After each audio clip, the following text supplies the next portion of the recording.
Welcome to the FIA Formula 3 magazine, round 5 at the Formula 1 circuit of Spa-Francorchamps with its world-famous corners. It's 7 kilometres of roller coaster in the Belgian Ardennes.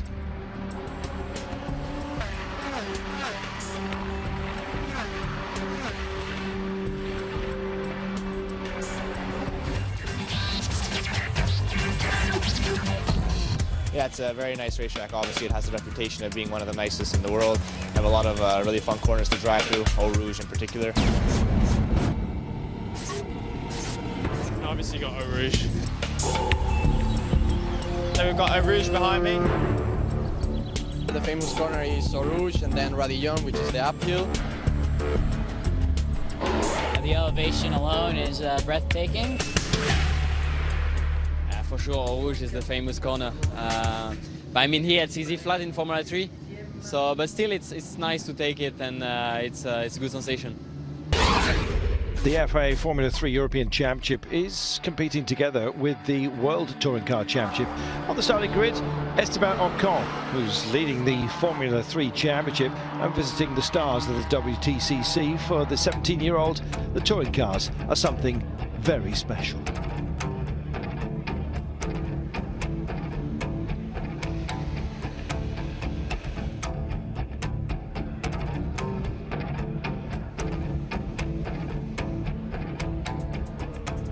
I never drove actually a normal car, so I don't have my driving license yet. So I don't know exactly how it reacts, but for sure it's really different, and it's also a front-wheel drive, so more on the steer, and you have to rotate more the car, I think. One of the best WTCC drivers is Ivan Muller. Yeah, absolutely. I know Esteban because he raced in karting, and I was his captain when he was in the French team. And since his time in karting, I follow his result, and he goes very well as well. In the WTCC, Muller is teammate to 9-time world WRC champion and fellow Frenchman Sébastien Loeb. Now I just decided to change to racing, but not in the Formula. I'm a little bit too old maybe to go in the Formula 3. Well, Santino Ferrucci is now finally old enough to compete in the Formula 3 European Championship, because only 3 weeks ago he turned 16. He's one of our hot lap specialists.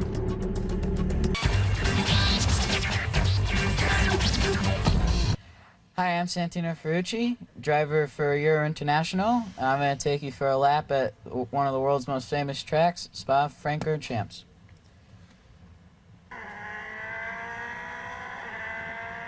Approach turn 1, La Source in top of 5th gear. Hard brake into 2nd.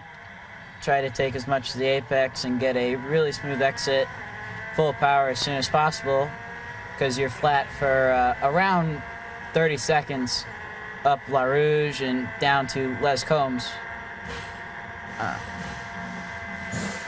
La Rouge is easy flat for us in Formula 3 cars at 220 to 230 kilometers an hour.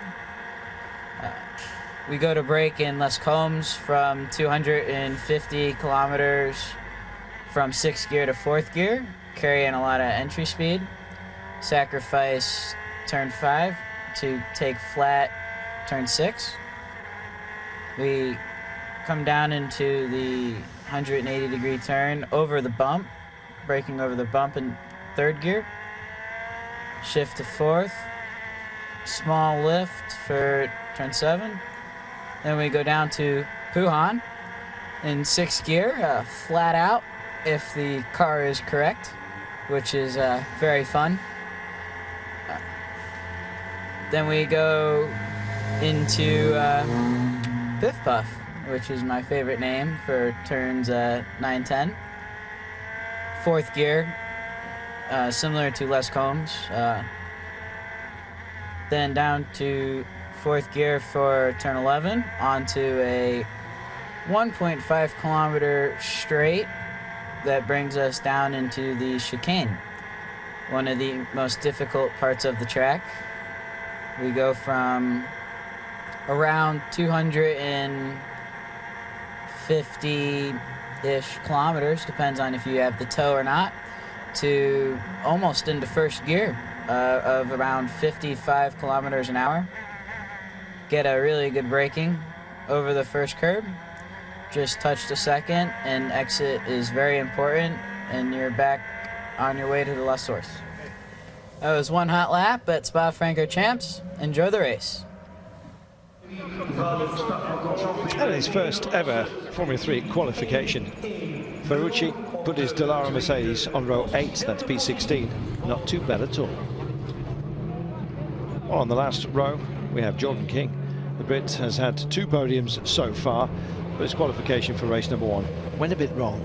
I had a bit of problem in qualifying. I got a puncture, so I couldn't then put a lap time in, so obviously that's why I'm starting on the back of the grid. So Jordan King has a long way to go, but a top 10 result might be possible. Hello, I'm Jordan King and I'm 20 years old, driving for Carling Motorsport. Well, I started my career in karting, moving up the ranks, winning a few races in that, and then I moved into cars in 2012, where I raced in Formula Renault, and then last year I won the British Formula 3 Championship and also competed in the European and was top rookie. Well, I've got a good backing from my sponsors, as you can see from my suit. So they really help me along and they support me and they come along to a lot of my races. But last year, working well with the team, we've carried that straight onto this year. I've got the same mechanics and engineers to help me have the best opportunity in winning the championship. Not particularly. I want to be my own driver, so I don't have any idols within motorsport. Within the world, I have a few idols, but they're more for their achievements rather than who they are, I'd say. Last year it was revamped and it's been a really strong class. It's had 30 strong drivers. So at the moment it's probably the strongest championship at the lower level of the formulas. So for a learning ground as a young driver, it's perfect.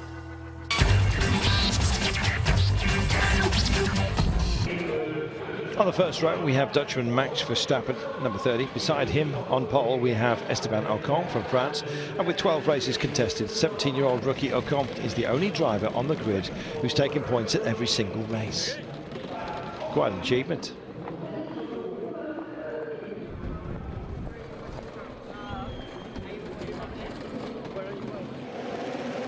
Focus maintained. Time to go racing. Lights out, Esteban Ocon defending the top spot. Into that first corner, crucial time of the race, of course.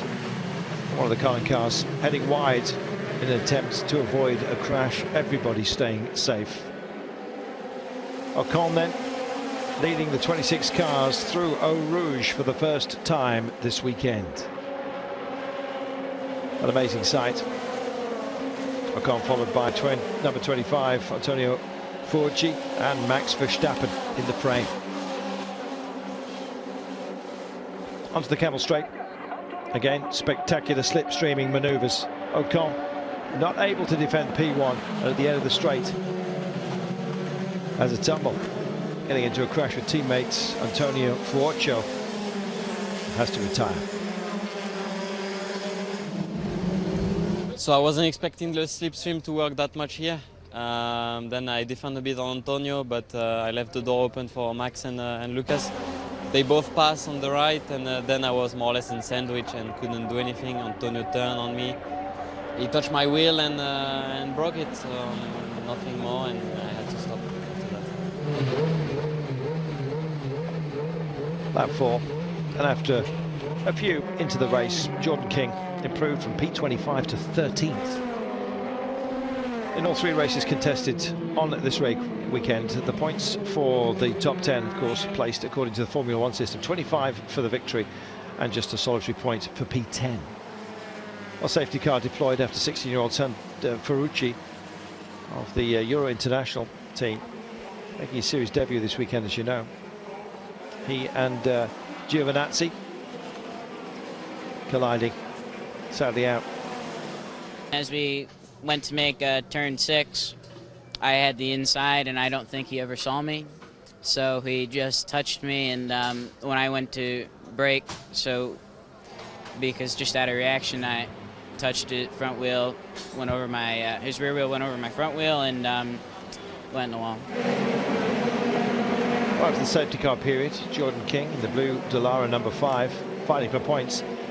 At the moment defending P11 from car number 1, Nico Latifi, at the end of the race, who's to come home in 10th place.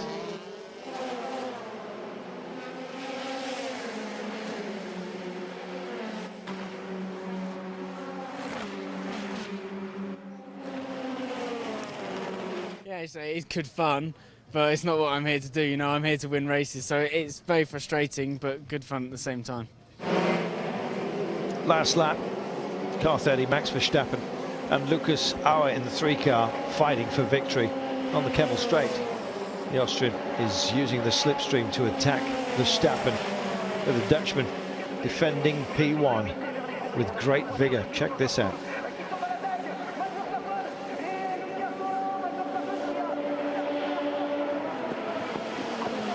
Terrific action. Max's father is former Formula 1 driver Jos Verstappen, and watching his son through the corners with a little bit of nerves perhaps.